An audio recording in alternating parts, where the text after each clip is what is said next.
So, good morning to all. First of all, yes, I am from Puerto Rico, as you can see. Thank you. I would like to begin right away by, from the bottom of our hearts, from all the people of Puerto Rico that I represent, to express our sincere and deepest gratitude to you, Rob, to Henrik, to Grazia, to all of the staff and all of our dear colleagues from Central, South, and North America and all over the world. Thank you. This means a lot to us in this moment of times. And I believe, frankly, that sometimes, as one man said, we are surrounded by a lot of water and the oceans. Sometimes the other countries, they seem to be connected by land.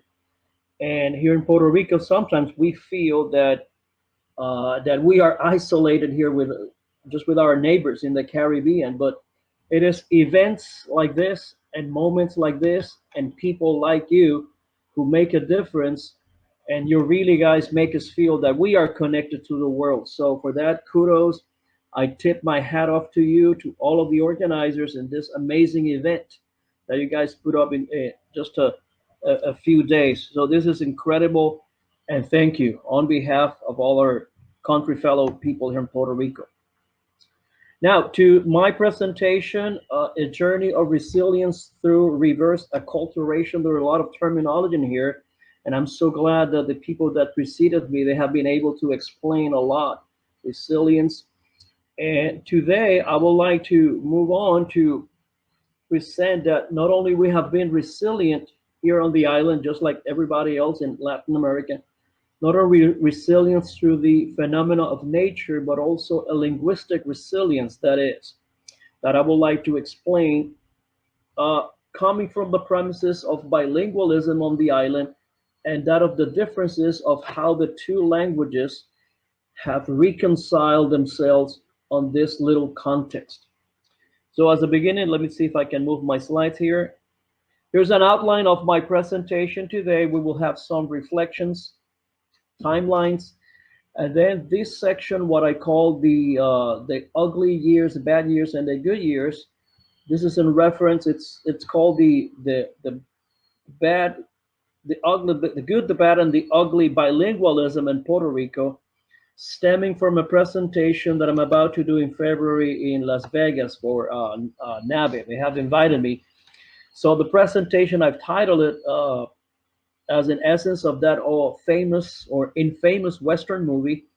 Nothing to do with gunslingers back then, but I have classified our history into the ugly years, the bad years, and the good years for bilingualism. And then again, some questions and perspectives, and most of all, a lot of data and numbers that I use in this presentation for us to reflect. I'd like to go back to the previous slide. I'd like to contextualize what that image is. That is the city of San Juan in 1910. The same city hall remains. The plaza is a bit different, but back then it was just like the beginning of a new Puerto Rico a century ago. And I would like that you guys sink that information in there, how a century of two languages in contact have transformed the island in a different way. So after our outline, here we have a perspective that I would like you guys to think about it.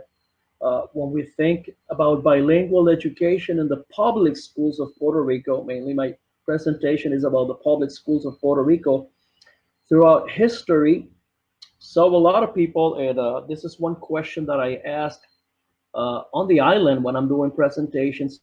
Maybe it would be a different perspective from the outsiders, but a lot of people looking from the outside because of the American influence on the island, they might be ready to jump in and say, well, it's a major success. Puerto Ricans are fully bilingual. Some other people might say, well, or even in Puerto Rico, well, considering all the history that you have had, maybe it's a plain failure right there. Some other people are unsure because they seen us from the outside. So what I'm about to present in this presentation, and then later on that I am elaborating on this topic, it's what we have gone through, what it's actually our situation. So when you think about this success or failure or unsure, we have to look at some numbers. For instance, I would like to begin with one number, which is raw data here. It comes from the census. That is the US Census. It's been done in Puerto Rico every 10 years. The last one was done a decade ago in 2010. Right now we're going through another one now in 2020, which I consider is going to be strikingly different from that one. I mean, if you can see on the top portion, those were the estimates of our population. So our demographics, they have changed considerably due to the nature phenomena that we have gone through, major hurricanes, earthquakes, also the fiscal crisis that we went through with this bankruptcy, much provoked, I wouldn't say much, I would say all provoked by our government and our politicians, not the people. The bankruptcy, it's on the government. But in the past decade, we in Puerto Rico, we have suffered tremendously. And one of the things that, as a result of that, is a very massive migration of people. So our numbers dropped down, if you can see on the chart, from 3.7 that we were, even in the 2000s, we were up to 4.5 million inhabitants on the island. And now that is dropping as the estimates of maybe 3 million or maybe even less now with these earthquakes. But even aside from demographics, we can see on the chart, we're looking at the people, how do they regard their English? And take a look at by the chart, the way it has been divided, the percent who speak English only or claim that they speak English very well and less than very well. Take a look at those high numbers. 81%, that it's people from 5 to 17. And if you take a look, the middle range from 18 to 64 years of old, that's 80% who claim that they speak English less than very well. And it goes on to 65 years old and over. Now, those are very interesting numbers coming from the census and the question that they're asked. Even more realistic numbers we can see now when we think about standardized tests in the public schools. It's called the Meta Puerto Rico. Now, these statistics were from 2018. I have to get the last year, 2019, but I very much believe that they represent the same. And they have us there with a 41% of English language proficiency. That is in the English component of that exam. Now, remember, all of this is for the public schools in Puerto Rico, the public school system, which accounts for maybe 2/3 of the population. Now, the second stat there, the college exam, that it's equivalent to the SAT exam. If you notice in the English component, out of 800 points, students are scoring with an average of 434 points, which comes to a 54% average of the students in public schools. That's their performance. So then again, those are striking numbers when we are going to measure indicators of success. And then the last statistic in there, the school grades. This is in the second trimester, again from that year. Later on, I'll be updating this. From 2018 to 2019, it's a 37% of grades of C, D, and F, which comes about like 1 out of every 3 students in the public schools is getting C, D, or F in the English classes, in their English courses, that is. Now, coming from that, the presentation, it's more detailed when I prepared it, but because of time constraints today, I would like to just explain a few things here. So when I divided my presentation into the ugly years, they began in 1899 and lasted until late 40s. This is after the island has gone through the first the invasion of the United States troops, and then the colonization by the U.S. on the island. But aside from politics, and aside from the judiciary fields, in terms of education, we have gone through all of this time through 12 commissioners of educations, and we have 7 major language policies. Now, mainly, as we'll see in the next slide, what happened was that I call this the first wasted opportunity to launch bilingualism in the PR public schools.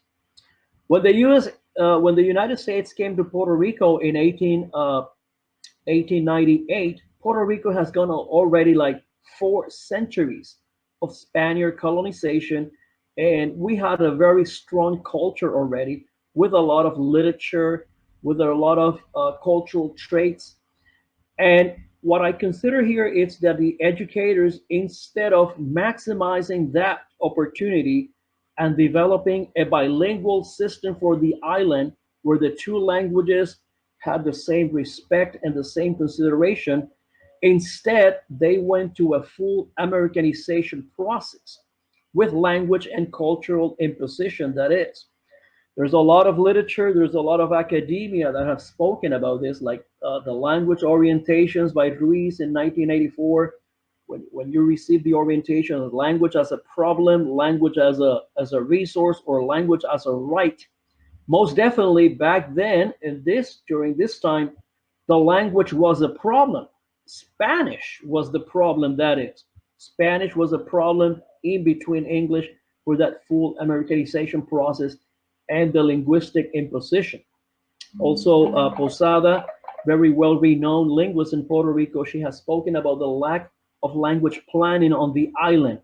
There were too many commissioners, there were too many ideas, there was a lot of imposition back then. Now, all of these first opportunities, all of this was depicted by many authors in Puerto Rico. One of them was very famous, Mr. Abelardo Diaz Alfaro. In his famous book Terrazo in 1947, he began writing a literature in which he was depicting the confrontation and the resistance when the two cultures met head on.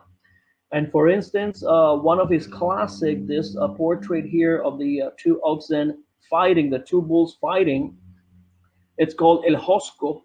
So El Hosco is a story about these two bulls, the Puerto Rican bull and the American bull, that they came in a confrontation in which the American bull was to replace the Puerto Rican bull as to be the head of the land. So also, Pedro Merced enseña inglés, Santa Claus a la cuchilla, the first time the Puerto Ricans saw Santa Claus and how scared the kids were, thinking that Santa Claus was the devil himself. So all of these short stories that were presented by Mr. Abelardo Diaz Alfaro to depict this resistance. There was a lot of apprehension, a lot of students in the population, the teachers, they were uh, they were in content to receive the English as it came imposed, as different from other countries. Now, but that was I call this the ugly years. But then after that, the bad years. I mean, once the Americanization agenda, ceased, not didn't cease to exist, but actually was diminished. Then, when Puerto Rico had the opportunity in 1949, when Puerto Rico changed the status to the Commonwealth that we have right now, then we went to strike two. Because before it was a lot of English, and then when we had the opportunity, this man right here, Mariano Villaronga, who was the commissioner at that time, now he decided to reduce the teaching of English to only 1 hour of class. And this is what we have until today. If you notice there, I'm signaling there in yellow that since 1950 all the way to 2020 at the present, we are only receiving 1 hour of English exposure on a daily basis in Puerto Rico, meaning that it was a wasted opportunity. Instead of us using another model, English plus, dual language, or immersion like the private schools, I will mention that later. So we went from the Americanization process, they were overshot, and then we undershot on here. So we went very little. So it was another wasted opportunity. Now, along with that, also in 1943s and the 1940s, the higher authorities on the Department of Education, they were concerned about this apprehension, this reluctance to learn English by the students. So they commissioned a committee for them to examine, for them to study what was going on, what was the process. And then this man right here on the other picture, Mr. Lewis C. Richardson, he came to the island. Uh, Richardson, like many other teachers, they were part of the American teachers that were hired by the educational commissioners to come to the land and be teachers in here. But Lord Richardson, instead, he came to Puerto Rico. He married a Puerto Rican woman, and he stayed in Puerto Rico. And in the 40s, he was examining what was the situation. Then today, to summarize, what he did is that he began contextualizing the literature. He and his team began writing English literature about Puerto Rico, about the sugar cane, about the beaches, about the mountains, about the rivers, about the activities. And then the literature process, the English, was contextualized for the Puerto Rican culture, for the activities, and for the things that were going on the island, the tropical flavor that is. Now, again, unfortunately, his readings here you have a sort of like an illustration about his books and the pamphlets that they designed. He conducted a pilot study. All of this was tested, and the students were getting better results in their grades, in their reading. They were more into it. There were a lot of enthusiasm because they saw that the literature was more pertinent and relevant and meaningful to them. So the students were embracing this new English. Then, unfortunately, again, that's what I call the second wasted opportunity. As the Commonwealth began in Puerto Rico, the authorities they decided to get more American books and textbooks, and they forgot completely about what Louis Richardson did with his institute. So all of his efforts, his studies, they fell through the cracks. Then, while this was going on in education and the authorities, on the other hand, Puerto Rico was moving on, as you can see in this timeline. So, right there in the 50s, when the Department of Education made the decision of only providing 1 hour, that's when we have the rise and the blossoming of all private schools in Puerto Rico. So in the 50s, many private schools, the parents, they noticed that they wanted to have their kids in bilingual or English schools, mainly with nuns and other Catholic schools. And private schools, they started emerging and blossoming in the 50s in Puerto Rico, and they're here to stay now, which is a different story. Along with that, in the 50s, below, with the new Commonwealth, with the new government, it came a wave of manufacturing industries that came to Puerto Rico, a lot of factories, bringing a lot of vocabulary and a lot of employability opportunities for a lot of people. And then the English influence was transforming beyond the classrooms. Also, in the late 50s and 60s, there was a lot of the one of the early massive migration of people to New York, mainly Chicago, Boston, and other eastern cities in the U.S.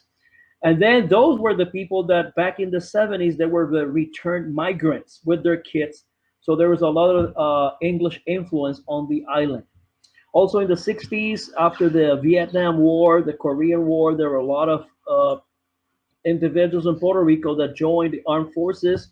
So the military influence was also present in the history of English in Puerto Rico. In the 70s, we have mainly like a lot of countries. That was the first glances of globalization. And we have the mass consumerism that swept through the island. We have the rise of shopping malls, a lot of stores, main stores came to the island. Then again, more vocabulary, more English influence, more job opportunities, and more connections to the mainland style of store and shopping malls, etc. And then in the 80s, we have the magic cable TV and all of the channels in English and all the influence that little by little was transforming the mindsets of the new generations. Then in the 90s, we all know it, video games and internet. And then in the 2000s to the present, we have the revolution of the social networking, internet, and the communication era. Now, I call up this all process that how the new generations they are embracing bilingualism in a very different way from their early generations at the beginning of the century of the 20th century. So instead, before it was a cultural imposition, but I believe that Puerto Ricans now they have reversed that process. They have embraced English as a language of communication, and they are accepting their bilingualism in a much different way from before. So this is what I call the reverse acculturation process, in which the language has come to us in our own terms, in our own ways, but rather not being imposed, or rather not being feeling so Americanized about it. Now, so those are the ugly years, the bad years. Now, the good news and the good years, it's that Puerto Rico is ready to embrace a new kind of bilingualism in the 21st century. I call this our third chance. Now, there's a lot of things there, technologies here. I mean, you name it. Puerto Ricans, like everybody else, they wake up, and this is what we're doing right now, having these webinars. We are making money transfers to donate. I mean, we have internet, we have chat rooms, we have all kinds of technological dispositions, cell apps, technology all around us, so that people are feeling more at ease. People are feeling relaxed with the language, not as a as an imposer, but rather as a welcoming. Also, we have new hope. We have consensus on the land. Even the independence movement and other people agree that language, it's a means of communication and doesn't have anything to do with politics. Also, there's a lot of academia. There's a lot of writing, like being bilingual in Borinquen, the unlinking of language and Puerto Rican identity, which is very strong in the late 20s and at the beginning. There are a lot of people conflicting their Puerto Rican identity with that crossing of having the two languages. All of that is transforming already. There's an unlinking of language and Puerto Rican identity. Also, nowadays, with the new voices, the new paradigms, instead of linguistic paradigms like Castro, many others about varieties of language. For instance, I heard one of the previous speakers was talking about accent. This is something, some of the myths I'm trying to deconstruct. I tell my students that don't use that term of accent anymore. While we have its varieties of the language, so that when they are coming to terms with that semantics, they feel more empowered about using their variety, which happens to be a very tropical Caribbean like, and they feel comfortable with it, just like many other varieties around the world. So I am teaching and instructing my students to see that to use varieties of the language instead of accents, in which we are predisposing that there's a standard form of the language and you are below with an accent. So you have the Alchemy of English by Castro, then also now the works of Ofelia Garcia about translanguaging and how do people feel comfortable in a class by using their linguistic repertoire. So if they are reading or watching a video in English and they would like to participate in Spanish, which is that's a vernacular, that means that they're fully understanding, they're fully comprehending what is being presented to them in the videos or in the reading. So therefore, they're interacting with the two languages. Now, there will be times specifically when they will have to write or present or say something or produce English, but it will be times for that. In the meantime, with the voices of translanguaging, with the theory, they're more comfortable and they're accepting more and embracing their opportunities of maximizing their two or three languages that they may have. So they will feel more empowered and in more acceptance. Also, the other book here, it's Puerto Ricans at the Dawn of a New Millennium by Edwin Menendez at the Hunter College in New York. So there's a lot of books, there's a lot of academia and a lot of scholarly research that it's done that has come at a new chance of bilingualism, about accepting the two languages and then feeling comfortable with them everywhere we go. Now, as a sort of like I'm concluding already here, now it's my turn. So by this summer, I'm trying to mix within my work. I'm also producing a book. The book I'm titling Del fracaso al éxito, From Failure to Success, El bilingüismo en la educación pública de Puerto Rico. So allow me to contextualize this. Last year, I took a break from the university that I work. I work at the University of Puerto Rico, and I was appointed I was the director of the English program at the Department of Education. So from there, I had a lot of decision making to do, and I was in the process of developing a lot of ideas, which I'm putting together in this book. Unfortunately, the Secretary of Education in Puerto Rico, Dr. Kelleher, she went into some individual problems and scandals, that is, and I ended up resigning from my position because I couldn't stand that. I am an educator, so I have no time for those scandals. So I resigned from my position. Yet, all of the ideas that I have to work with bilingualism on the island, all of these ideas, I left it there, and I am willing to help whoever it's at the helms now of the Department of Education, and I am willing to help my country in every possible way. So I'm putting together this book in which I'm writing all of the proposals, all of the committees, all the things that have to be done in order for us to straighten out the ship.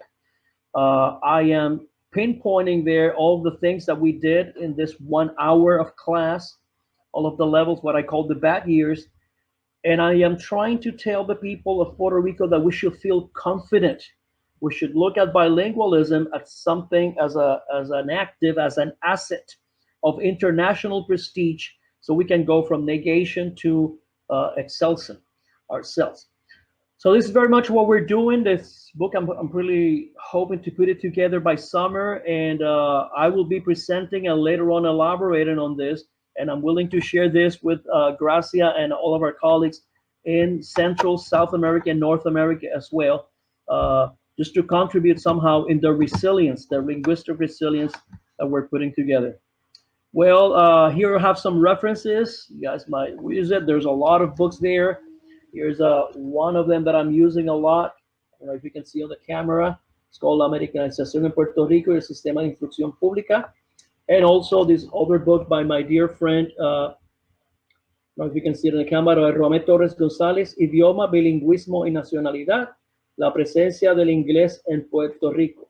So there are many other good references that we can use to see this phenomenon historically, from the historic standpoint, from the linguistic standpoint, educational standpoint, in order that it could serve as guidelines and as a basis for other contexts to be studied. That's about it. Thank you so much. Thank you for this great opportunity. Rob, Gracia, Henrik, thank you. Thank you, John, for this great opportunity. And thank you for what you're doing for our fellow people in Puerto Rico.